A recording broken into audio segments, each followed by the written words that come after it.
Hello everyone, welcome back to the session of VISHWA today. Yesterday we have seen some problems, we have seen some concepts like how it is being done, and today let us extend those concepts to a better phase. So, yesterday before I left you all, somewhere in between I gave you a problem to ask about finding the solution.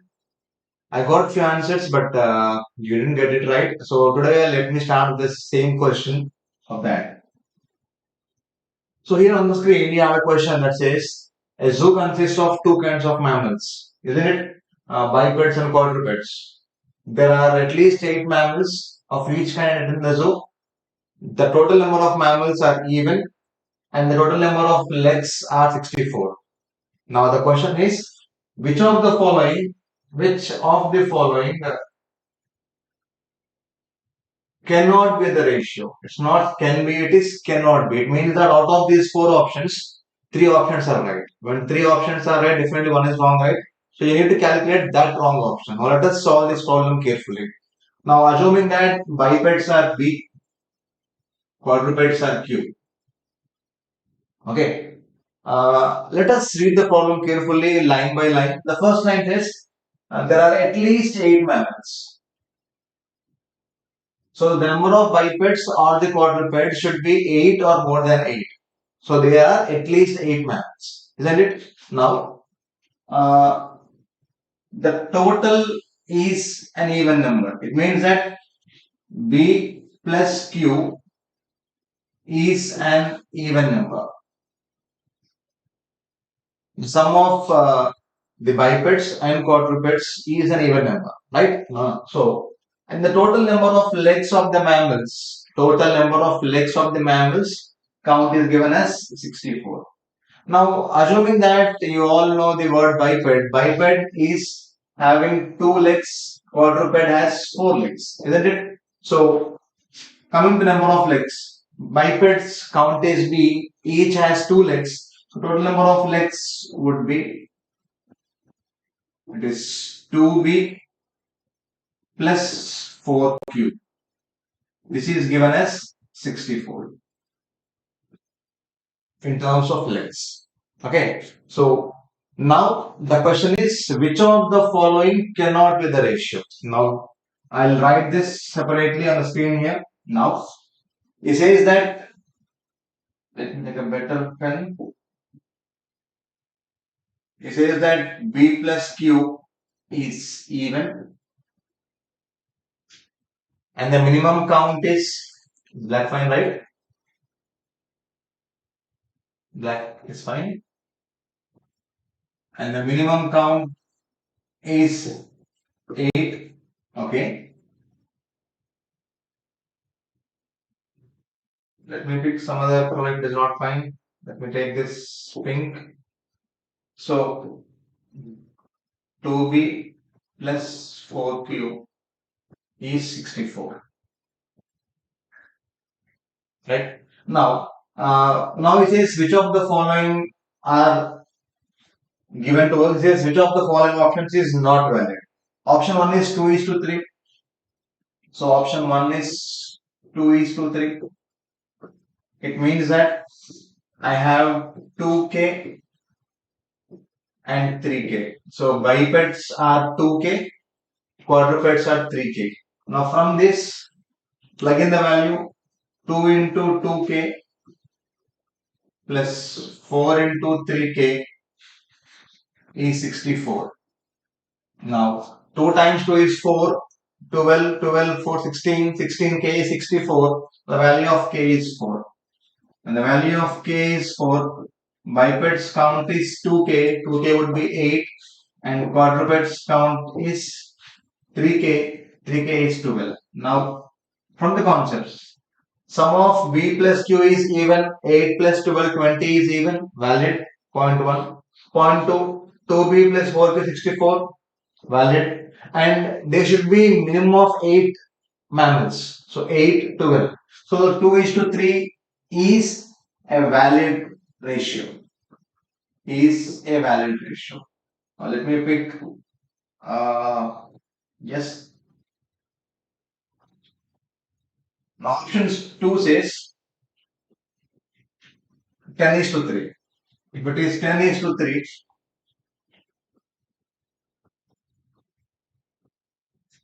so it is 10k and it is 3k. Now from this plug in the values 2 into 10k plus 4 into 3k is 64. Now from this 2 times 10 is 20, 12, 32k. So the value of k becomes 2. The value of k is 2. The value of b is 10k. So b is 20 and q is 3 times 2 is 6. Now sum of b plus q is 26. That is even. Great. Number of legs are 64. Fantastic. But we need at least 8 mammals.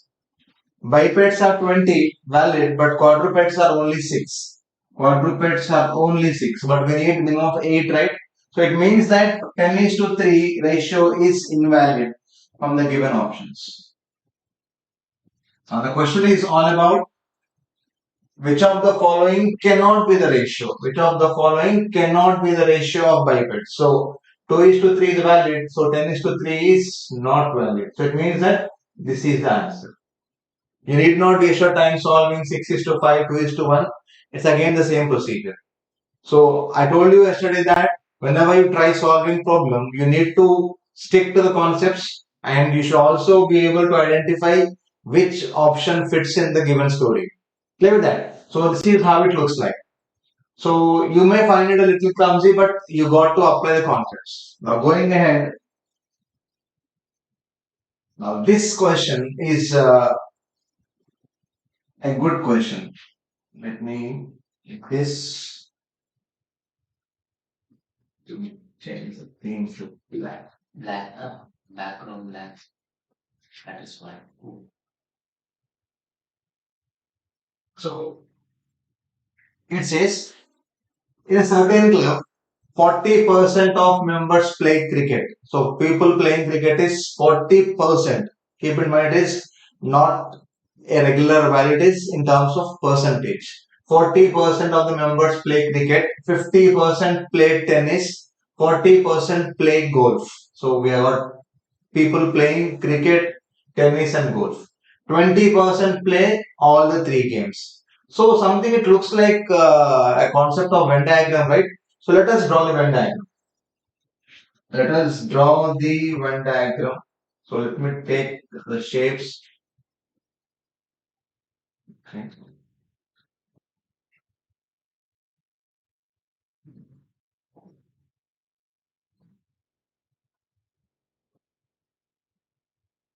So let me take a different color pen and draw it neatly.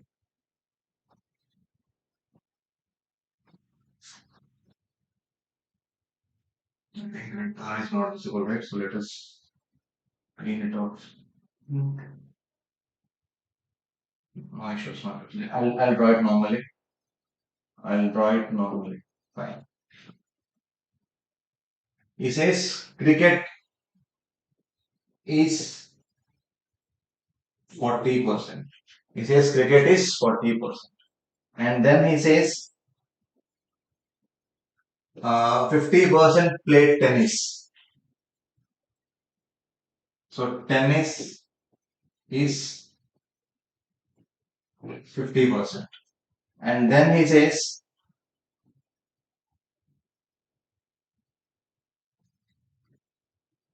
40% play golf. Golf is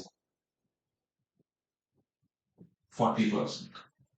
So each color represents each game. So I took yellow as 40 and cricket, the white as 10 is 50 and golf is 40. Now the question says 20% play all the three games. 20% play all the three games. Now from this diagram, what is the common part? The common part is a common area where you find the intersection of cricket, tennis and golf. So this is this common space. So this common space is how much? Given as 20%. So 20% play all the three games. 25% play cricket and tennis. So this space indicates cricket and tennis, that is given as 25. It's cricket and tennis given as 25. Now already 20 is here. So common sense says I should put 5 there. So this is 5. So 20 and 5 is 25. That's how it looks like. And then 25% plays cricket and golf. So cricket and golf again is this aspect. This is cricket and golf is given as 25%. So again what you observe? You observe that 20 is already fitted in. So I put 5 here. So 20 and 5 is 25. And then he says 30% play tennis and golf. So 30% play tennis and golf. So this common space is tennis and golf is 30. Now out of 30, 20 is found common there. As 20 is found common there, it should be 10 here. So what do you observe? 25 is cricket and tennis, 25 is cricket and golf, 30 is tennis and golf. Clear? So that is how we fill the story. Now cricket is 40. In that 40, so 25, 5 is 30. So only cricket is 10. Now this circle is 40. 10 plus 5 plus 5 plus 20 is 40. Now coming to tennis is 50, right? So 20, 10, 30, 35 and this is 15. So only tennis is 15. Now this circle 20, 10, 30, 35. So this is 5. Clear. So that is how you solve filling the Venn diagram. Once the diagram is filled, you can solve the problem very easily. And there is something else given to us. It says 60 members. 60 members does not play any of the three. That is very important. 60 members are there who do not play either cricket or tennis or golf. Now use the concept. Now how many of them play? At least one of them 10. I mean, this is 40. This circle is 40. Right? 50. 20 is 70. So either of the game is 70%. How I got 70? I got 70 by adding all these terms. 10 plus 5 plus 20 plus 5 plus 15 plus 10 plus 5 is 70. Now neither of the game would be.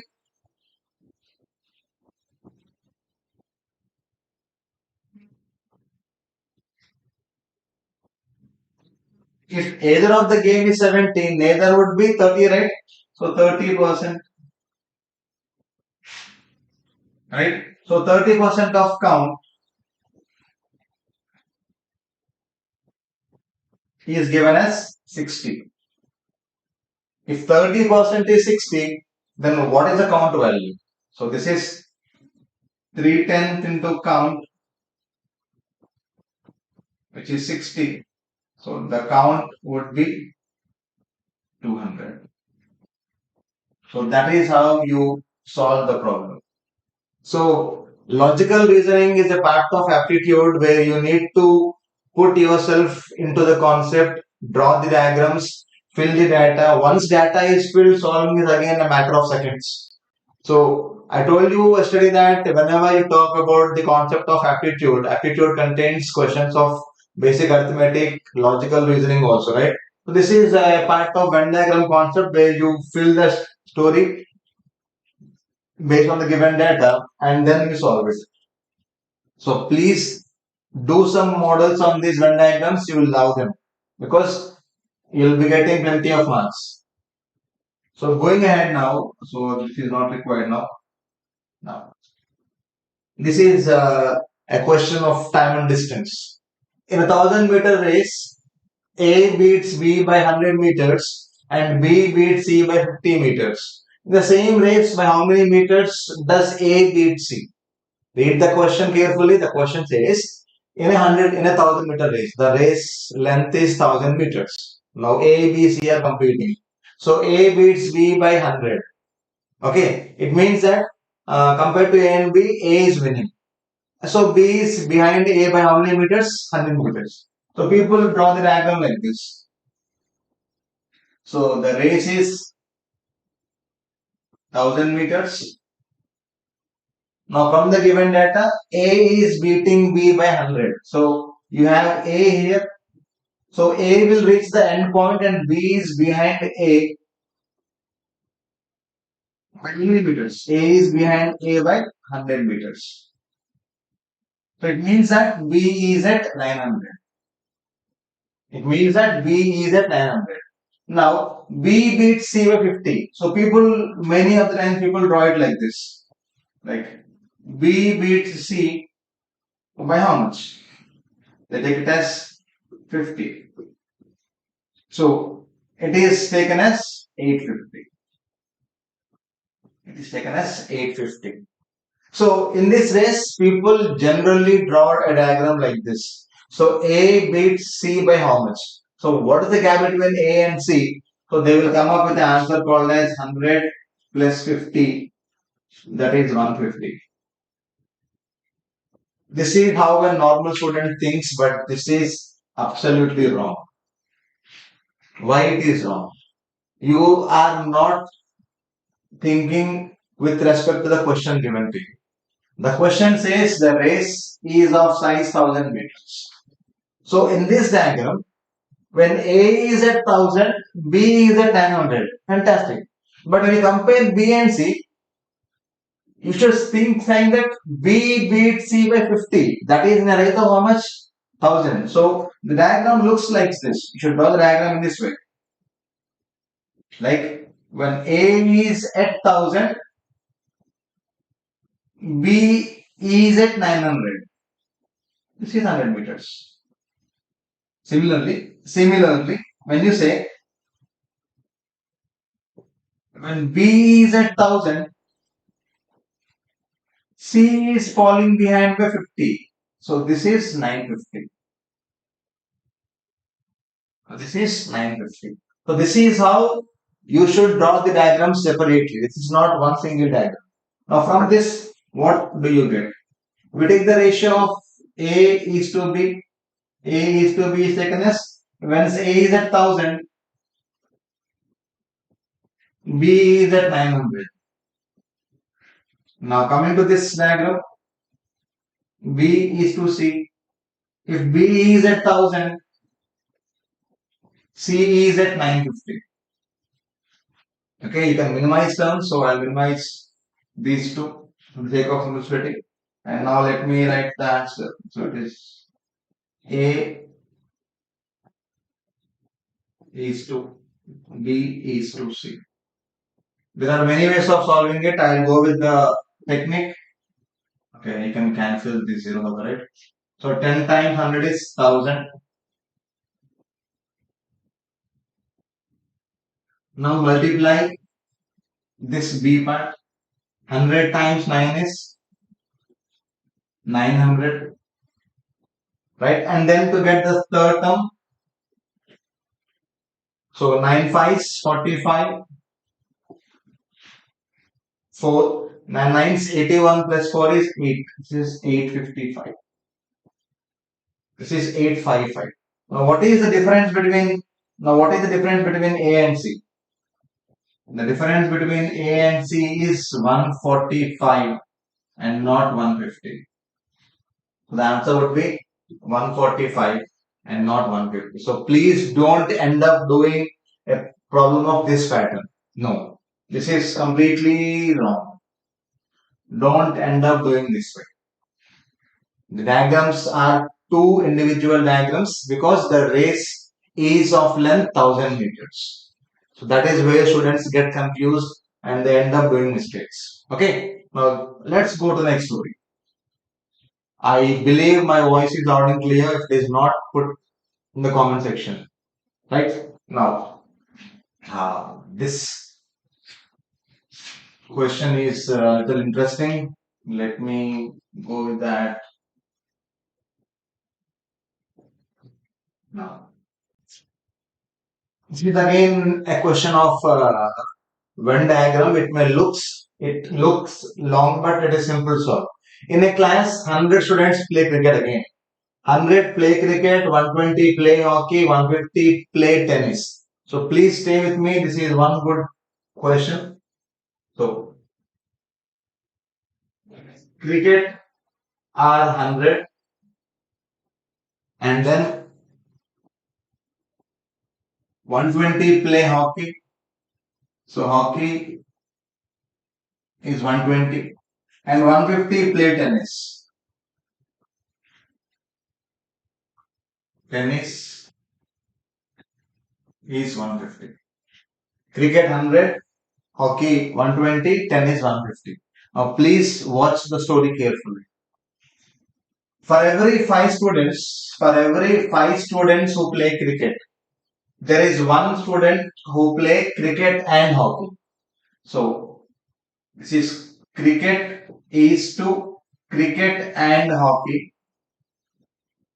For every one student who's play for every five students who play cricket, there is one student who is playing cricket and hockey. Now point 2 is for every 8 students who play hockey, there is one who play hockey and tennis. So it is hockey and tennis. For every 8 who play hockey, there is one who play hockey and tennis. Now the third story is what's it? For every 10 who play tennis, this tennis and cricket. For every 10 students who play tennis, there is one student who is playing cricket and tennis. Okay, so this is the data given to us, and it says 10 students play all the 3 games. So 10 students play all the 3 games, and 20 who do not play any one of these games. There are 20 who do not play any one of these. So neither cricket nor hockey nor tennis is 20. So I'll take 20 from here outside.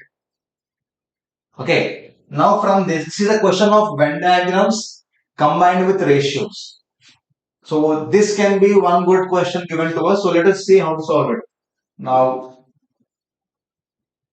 cricket is given as 100. So cricket share is 5 parts. If 5 parts is 100, what is 1 part? 1 part is 20. So cricket and hockey would be 20, right? How did I get that? So please watch it. 5 parts is 100. If 5 parts is 100, what will be 1 part? 1 part would be 20. So this common space would be 20. Out of that 20, I have already 10 here, so I'll get 10 here. So clear with that? So topic of ratios. Now hockey is 8 parts. 8 parts is 120. If 8 parts is 120, what is 1 part? 15, right? So if 1 part is 15, so this common space. So let me erase this for the sake of confusion. This is now this part would be 15. Why 15?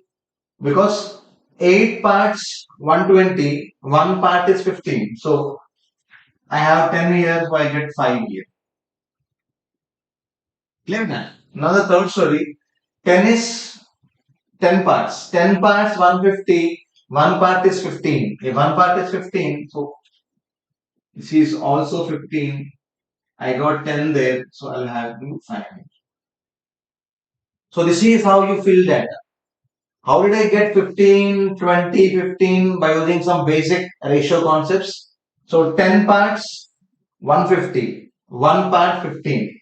So if 10 parts is 150, 1 part is 15. Out of 15 here, 10 students play all the 3. So 10, 5 is 15.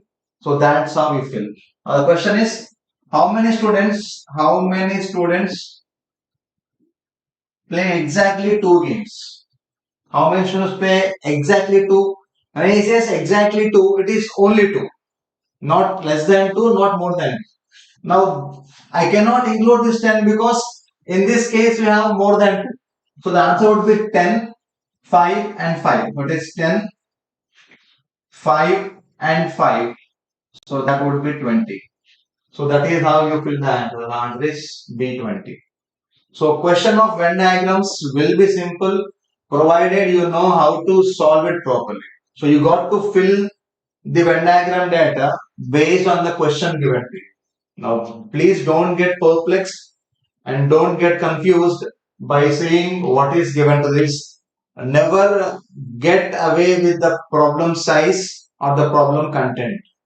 Right with that. So this is how we learn with the concept of Venn diagrams.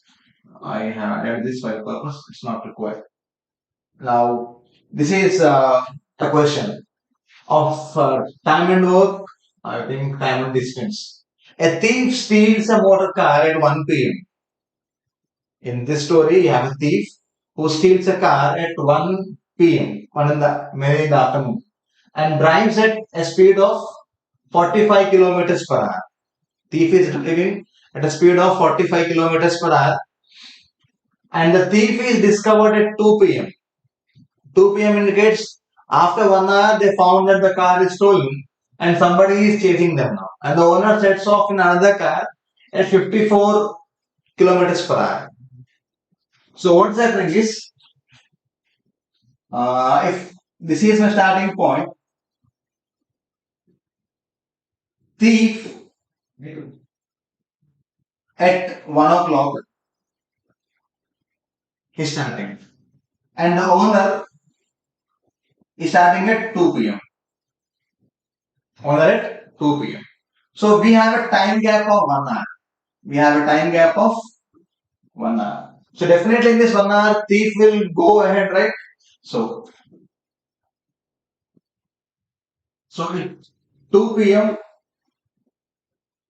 the thief is here, and the distance traveled by the thief would be 45. So this would be 45. Why 45? It is given that the speed of the thief would be 45 kilometers per hour. So at 2 o'clock, owner is at 0. At 2 o'clock, the thief is at 45. Owner should catch the thief or owner should overtake the thief. Now, this is how you should think about. Now, what is the speed of the owner?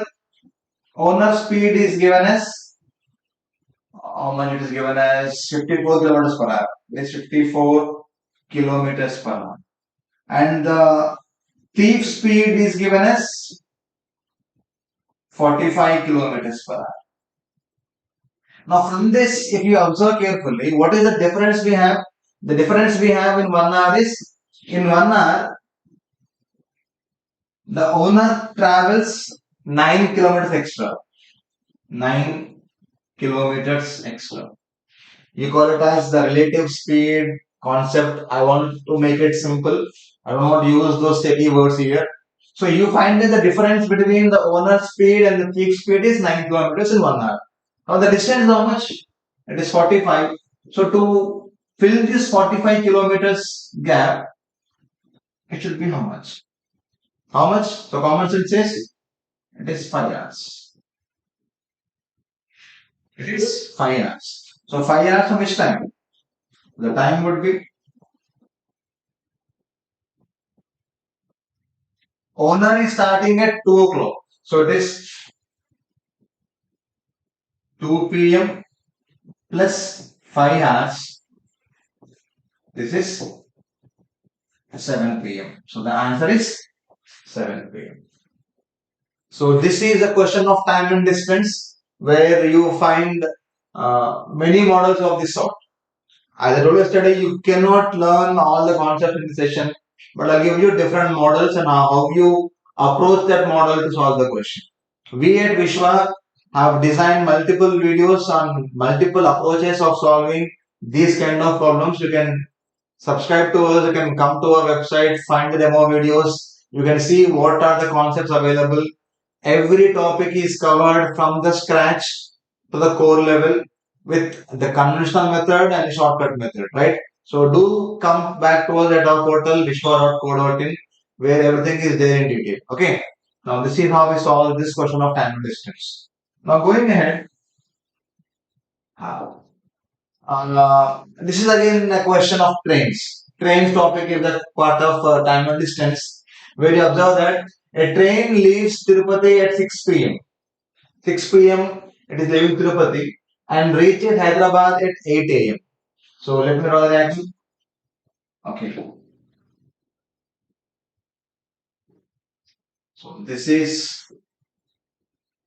Tirupati and this is Hyderabad.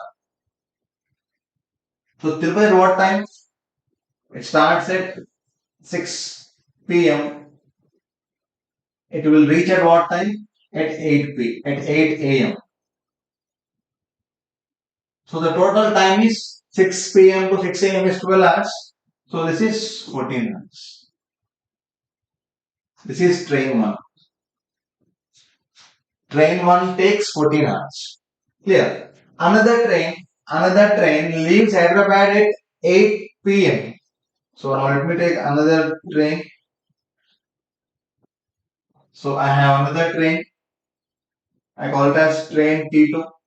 This train is starting Hyderabad at 8 p.m. At 8 p.m. and reaches Hyderabad at 10 a.m. At 10 a.m. Now again 8 p.m. to 8 a.m. is 12 hours, 10 a.m. is 2 hours. What is again 14 hours. Right? It means that the speeds of the trains are equal. Only then they can cover.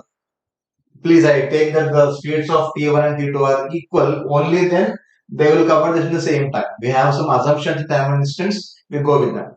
Now the question is, when will the two trains meet or when will they cross each other? Now common sense says the train 2 starts at 8 p.m. only, isn't it? So definitely common sense is, so the answer will be after 8 p.m. So at 8 p.m. my train 1 comes here. This is at 8 p.m. This is 8 p.m. Right? So from 8 p.m. to 8 a.m. we have a total of 12 hours. We have a total of 12 hours. Leave that. So similarly in the 12 hours, this is 8 a.m.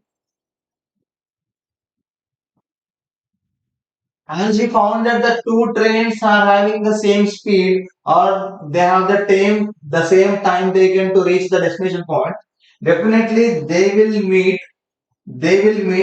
at the midpoint, right? At the midpoint. So they cross each other in the mid time. So 12 hours is the time slot found. So the mid time would be 12 hours by 2.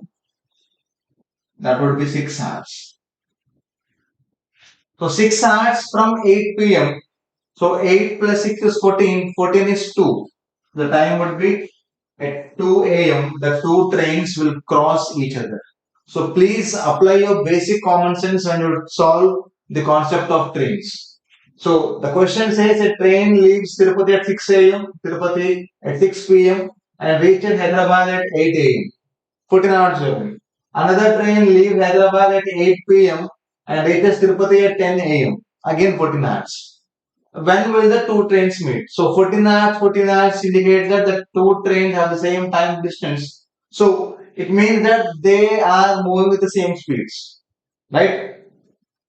Now, please don't complain that train 1 can go fast at some point and then goes at some point, the average speed, it's all fine. Okay. I take with the overall time concept, right? So, in this 12 hours time, they will cross and it is 12 hours there, 12 hours here. So, it is half time, it is 6 hours. Now, the question is, what if they take different times? Then we take the ratio of time, find the speed ratio, and we calculate this based on that. Okay, so we know that speed and time vary inversely, right? More time is less speed, less time is more speed. So S1 on S2 will be same as T2 on T1, or S1 T1 is same as S2 T2. Keeping that in the frame, we calculate the speed ratio based on the time ratio and then we solve it. Okay, that is another complex story. So now going ahead. Now Again the same story. In a 1000-meter race, A beats B by 200 meters or by 25 seconds. Again the story of racing has come here. Now how do you solve this question? So I have a 1000-meter race. So beats B, A beats B by 200 meters. So this is 200 meters. It means that B is falling short by 200. So by the time A reaches 1000, B reaches 800 meters only. And it says or by 25 seconds. It means that B is taking extra 25 seconds to reach the final point. It means that if B is given this extra 25 seconds of time, then definitely B will run all the 200, right? So common sense says the speed of B is distance, sorry, yes, you can go with that way, by time. So this is 200 by 25. This is 8 meters per second. That is the speed of B. From the question, it is clear that if B is given this extra 25 seconds of time, then he will run this 200. Clear? So that is the speed of B. But the question is, find the speed of A, not B. Now, how do you get that? We have a story that uh, D1 or DA on DB is same as SA on SB. How do you get this? We have a concept of dependency where distance depends directly on speed. If larger the speed, when time is kept constant, a person covers larger distance. Slower the speed, the person covers smaller distance. So D depends on S directly. That is how you get D1 on D2 is same as S1 on S2. Now you know DA, you know DB, you know SB. Find SA. That's how it goes by. Now how it looks like. By the time A came to 1000, so distance of A is 1000, B has come to 800 only.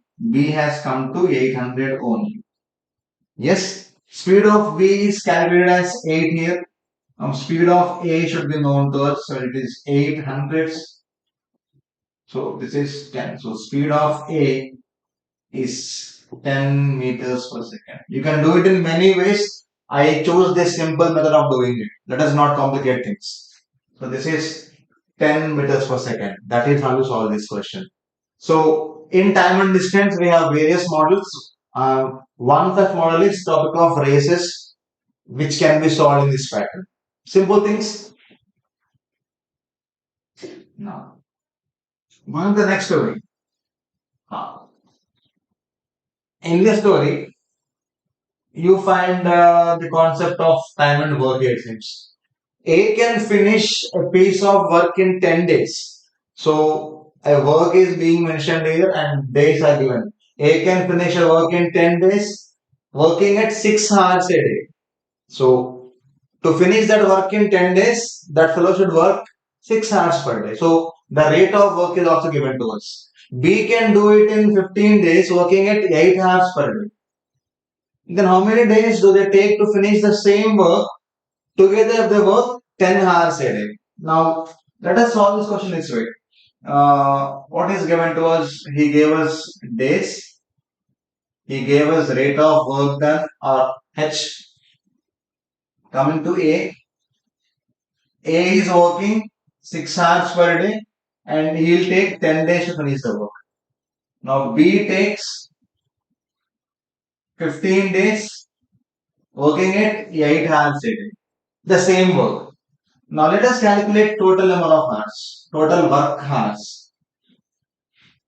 So 10 times 6 is 60, 15 times 8 is 120. Okay, so total number of hours worked by A for that work is 60 hours. Total time or total number of hours worked by B on that work is 120 hours. Now coming to A and B put together. Question is, how many days they take? I want to calculate number of days working at 10 hours per day. Working at 10 hours per day. Now we know that we have a concept where we can directly calculate the story, right? Only A is given, only B is given. To calculate A and B's time together, we take it as xy by x plus y, right? So it is 60 into 120 by 60 plus 120. So 180, right? So you'll be getting it as 40. So this will be 40. 60 plus 120 is 180, 63 is 180, 340 is 120, it is 40. Now, something into 10 is 40. Now, what is this something? This value of x will be 4. So, that is how you get the answer as 4. So, the total number of days taken to finish off by A and B together is 4 days. So, small concepts, simple concepts, you got to stay with the story. If you can recall the concept, only A is X, only B is Y, then we say A and B working together. This is XY upon X plus Y. Not a shortcut. It is a concept what we have learned, isn't it? So, only A 60 yards, only B 120 yards. When I calculate A and B, I get 40 yards. So, something into 40, something into 10 is 40. That something will be 4. So, this is how you solve the value of the number of days in the given question. Clear with that? So, if you have any doubts regarding any concept, please put them in the comment section. We'll get back to you to the earliest. Okay. Now, if you have any doubts, even you can visit our website, vishwa.co.in, where you find a section where you can chat with us, put your queries there. You can talk to us even, you can email us, okay, or you can even call us. So, do with us. Now, in this story,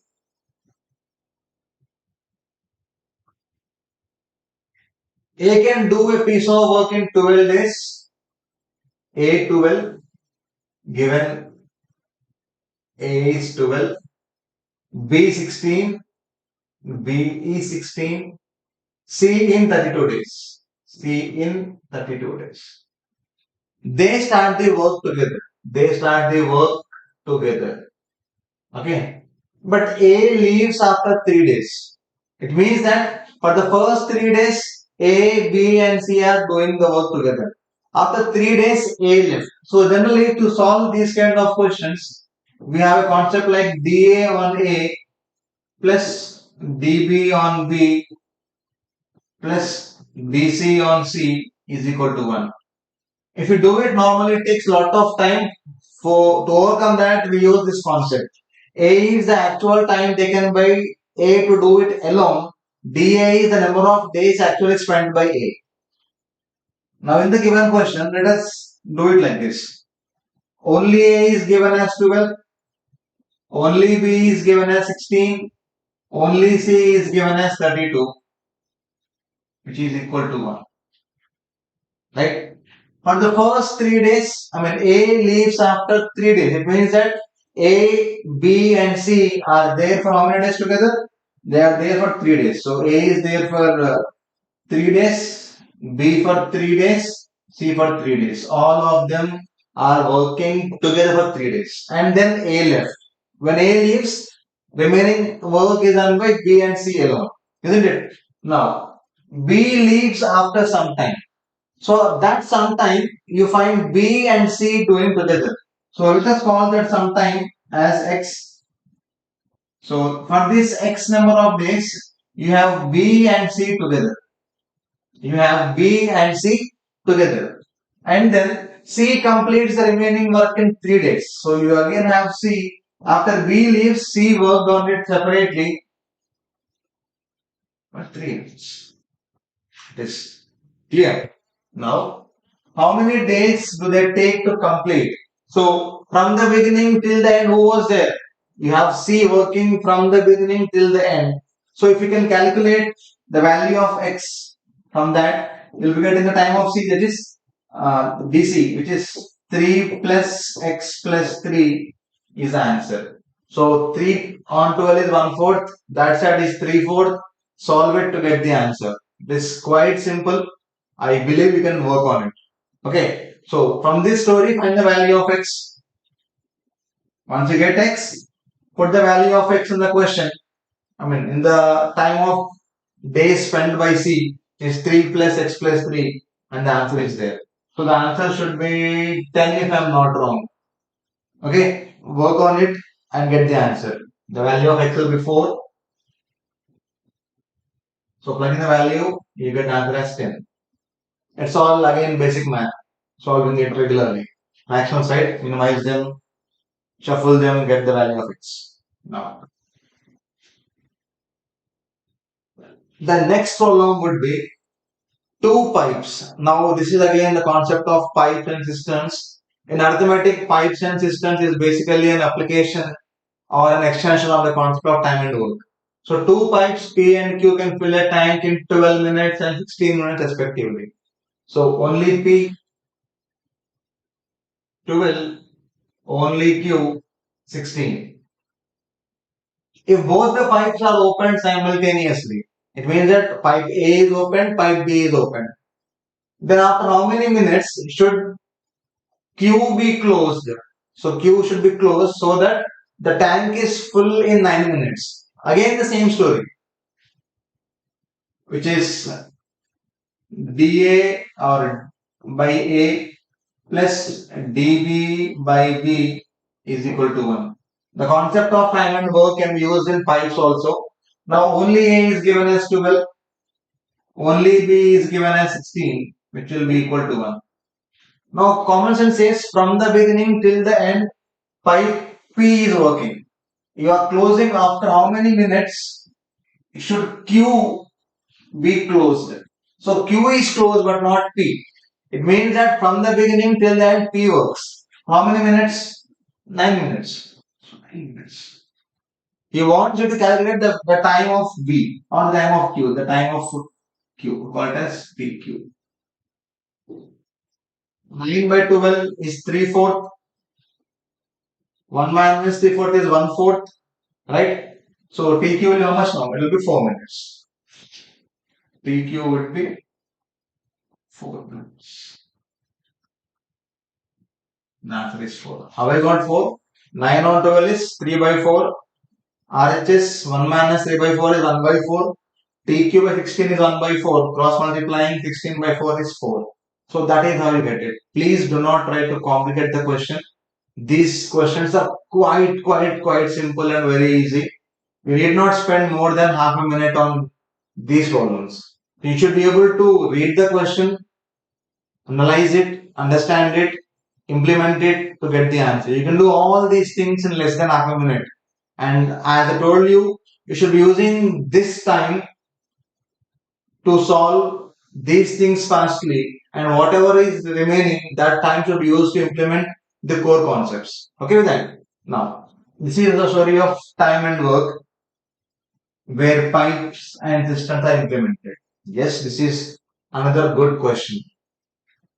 How many parallelograms are possible in the given below diagram?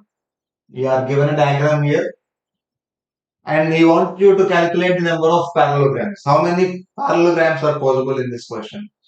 Now, let me try the parallelogram. So, this is one parallelogram, right? And I can say this is also another parallelogram, and I can say this is also another parallelogram, and I can say what I can say. I can say even this is another parallelogram. This is only one set. And if I keep on counting it manually, you'll definitely go blank and you'll definitely end up doing some wrong answers. Right? Now to make a parallelogram, how many lines are required? Right? So this is a pen. Let me take another pen. Now this is a parallelogram. Okay. I'm poor at drawing things, so please don't mind. Now, if I just try to extend it,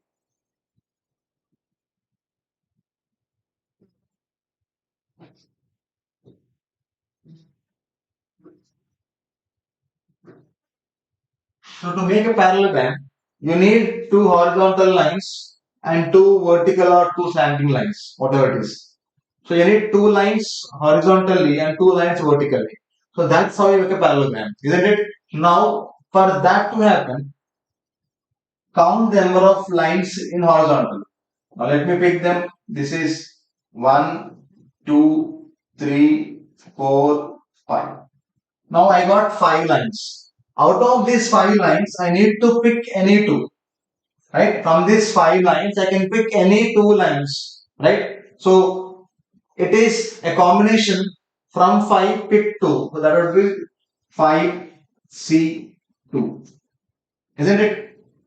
And I got only this part. I should also get the vertical. That is horizontal lines and the vertical line. So and this multiplication, right?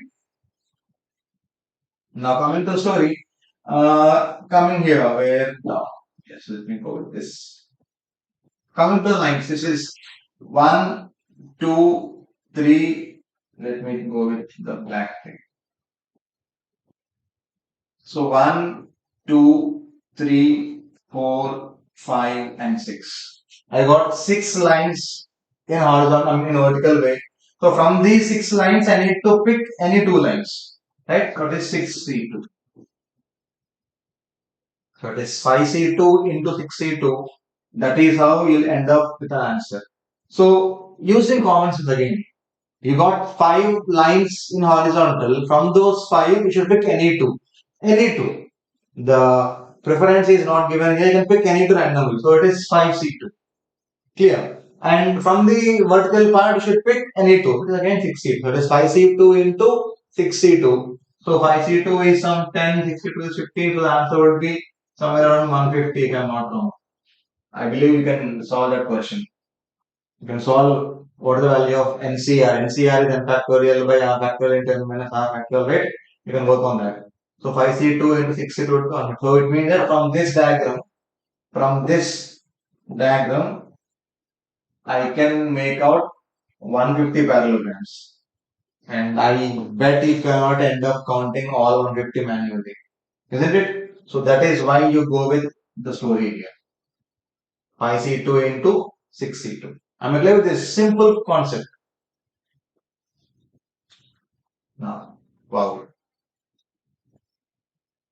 Assume a 4 by 4 chessboard of square boxes. Assume a 4 by 4 chessboard of square boxes. Find the total number of squares possible. Read the question. It is total number of squares. Total number of squares possible. Now, if the question has been rectangles, then it could have been a little different because this is one square. I should count this square. I cannot count this. I cannot count this. This becomes a rectangle. Right? In the same question, if it is counting parallelograms,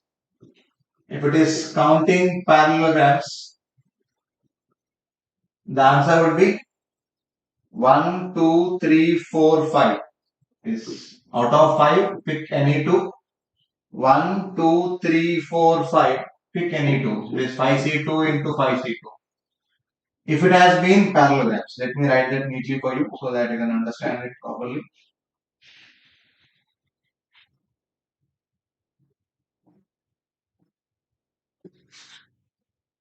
If it is count of parallelograms, then the answer is 5C2 into 5C2. But the question is finding squares, not parallelograms. So a square should have all sides equal, right? Now let me start with a square of unit 1. This is unit 1. 1. So how many are there? 1, 2, 3, 4. 1, 2, 3, 4. So of unit 1, there are 16 squares.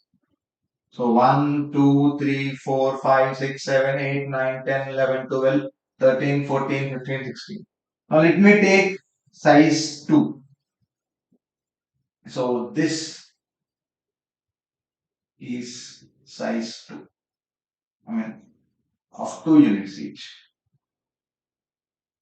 Right? 1, 2, 3, 4, 5, 6, 7, 8, and 9. So of unit 2, I got 9 squares. Now let me take of unit 3. What is unit 3? So this is unit. This is unit 3. Right? So 1, 2, 3, and 4. If it is unit 3, I get 4 squares. And if it is unit 4, link is not visible. If it is unit 4, I have only one. Right? This one completely. So it is 16 plus 9 plus 4 plus 1. So the answer would be 9, 1, 10, 28 is 30. So we have 30 squares.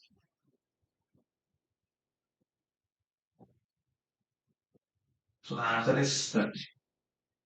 What if the size is more? If you observe carefully, this is nothing but 4 square plus 3 square plus 2 square plus 1 square. So this is nothing but sigma n square.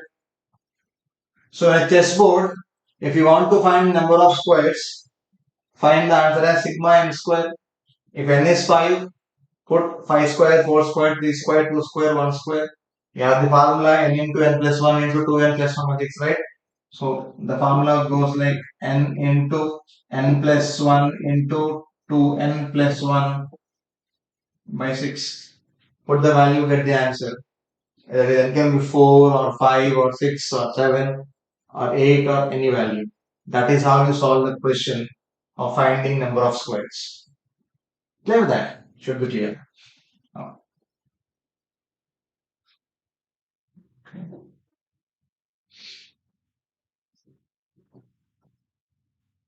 The same question got repeated. Oh, now,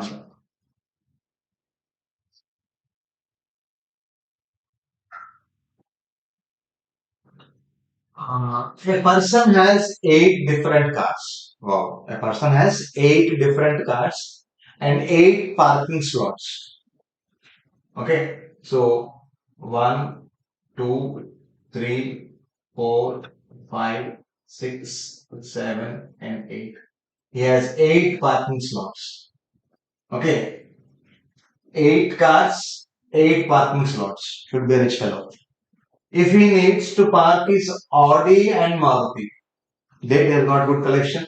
He has got an Audi car or a Maruti car, such that there are 4 parking slots between them. There are 4 parking slots between them. It means that there should be. So if this is Maruti here, then 1, 2, 3, 4. This should be Audi here. It should be 4 slots. Right? Clear. And then I don't care. Yes or no? Similarly, the other possibility is if Maruti is here, Audi should be here, and these are 4 slots 1, 2, 3, 4, and the remaining. And what is the third possibility? The third possibility is if Maruti is here, I'll have 1, 2, 3, 4, and Audi is here. This is one end. So there are 3 possibilities. There are 3 possibilities. Greater that and can I exchange Maruti here, Audi there, or can I keep Audi here and Maruti here? Yes. So these can be replaceable.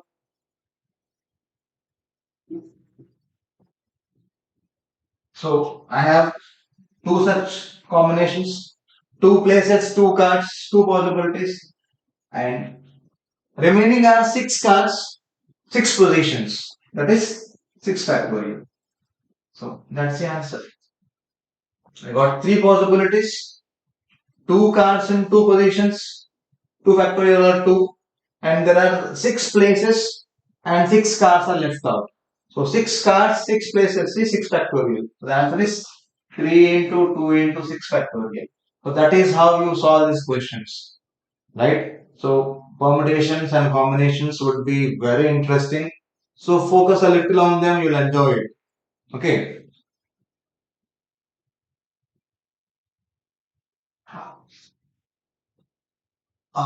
In GATE, we also have questions on data sufficiency.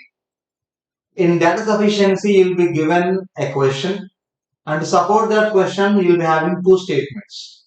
And based on the statements input, you should be able to solve the question given to us.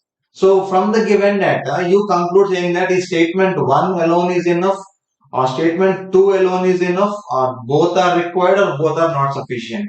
We go with all the four possibilities. Now, this is a question of data sufficiency which you find in GATE. Okay, a part of logical or analytical reasoning part. Now, what is given to us and what should be solved with? Find the shortest of P, Q, R, S, T.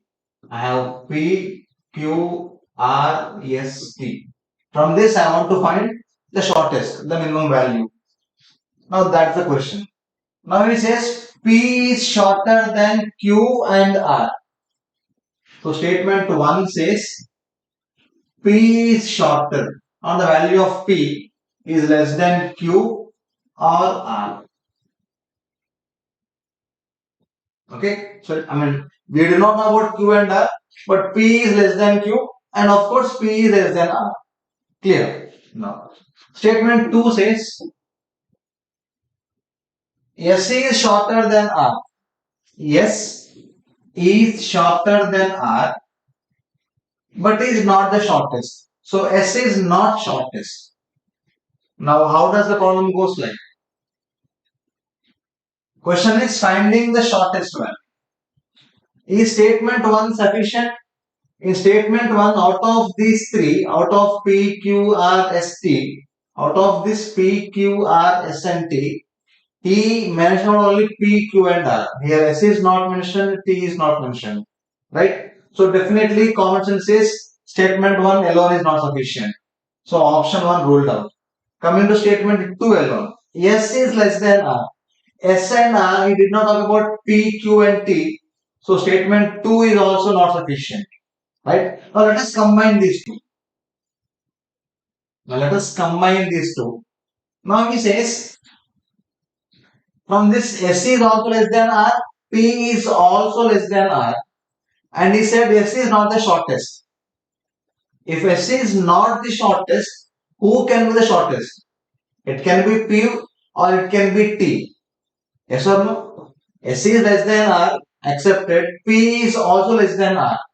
Fantastic. But what is the link between P and S? He said S is not the shortest. If S is not the shortest, then the answer might be it can be P or it can be T. He did not give us any connection between that. So the answer is both the statements are not sufficient to conclude the answer. Right? You cannot jump to a conclusion from the given data. So the answer is option 3, where both the statements are not sufficient. The answer can be P can be the shortest or it can be even T. T can also be shortest. Clear with that? So that is how you end up solving questions of data sufficiency. Right? Now, one more question. Let us go there. Uh,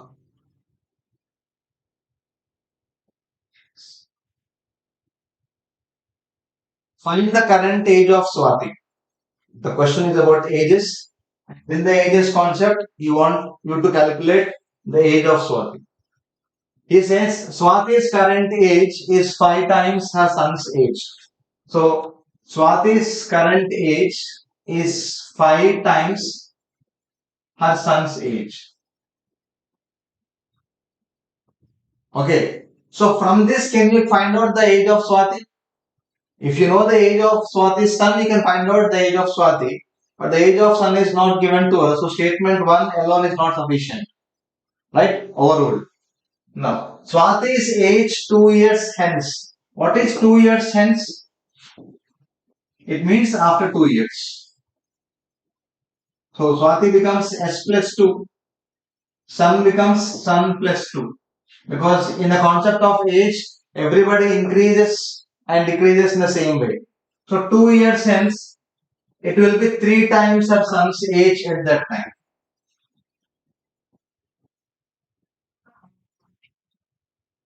Right?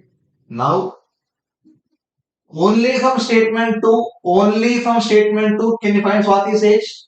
No. Now let us combine these two. If you combine these two, Swati is 5 into son plus 2. So if son's age is x, so this is 5x plus 2. This is 3x plus 6. So 5x, 3x is 2x. 2x is 4. X becomes 2. When x is 2, Swati's age is 5x. That is my bad 10. Don't go with the numbers, please. You are able to calculate the age of Swati, right?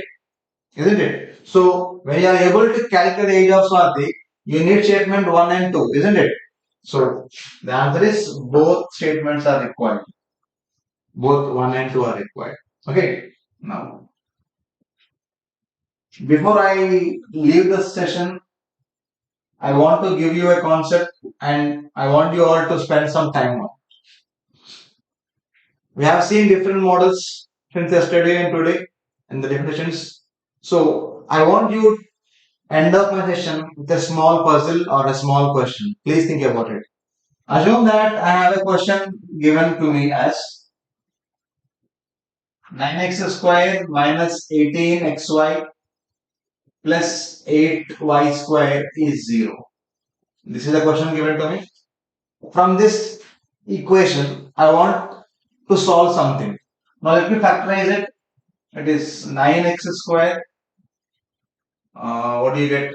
Minus 12xy minus 6xy plus 8y square is 0. Minus 12 minus 6 is minus 18. It is plus 72. Good. So 3x. This is 3x minus 4y minus 2y. This is 3x minus 4y is 0. Now from this I get 3x minus 2y. This 3x minus 4y is 0. Now from this we get 3x minus 2y is 0, which is 3x is equal to 2y. I get 3x minus 4y is equal to 0, which is 3x is equal to 4y. I got two conclusions, please. So 3x can be 2y or 3x can be 4y. Now you have a rule in algebra, right? It says if A is equal to B and A is equal to C, then we get B is equal to C. Isn't it? Now from this, when 3x is 2y and 3x is 4y, I'm using the word and because 3x minus 2y can be 0. People say either this is 0 or this is 0. But I can say both can also be 0. Why? 0 into 0 is 0, right? Yes or no? So now from that my conclusion is 2y is equal to 4y, which is 1 is equal to 2. How 1 is equal to 2? You can minimize y on both sides. 2 ones, 2 twos. So 1 is equal to 2. So I concluded with the story saying 1 is equal to 2. I know it is wrong, but tell me where am I wrong here. Now please don't tell me, sir, in this case either this is 0 or this is 0.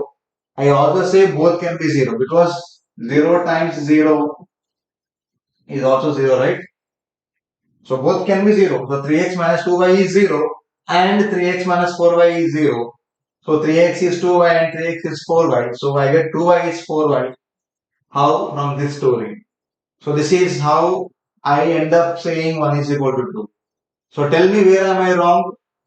In the comment section, we'll talk more in more upcoming lectures. So please visit us on our portal. It is vishwa.co.in and you can call us on any of these numbers. You can email us on this ID and we'll be happy to help you out and happy to talk to you all. So wishing you all good luck, stay safe and be healthy. That's for now. Thank you.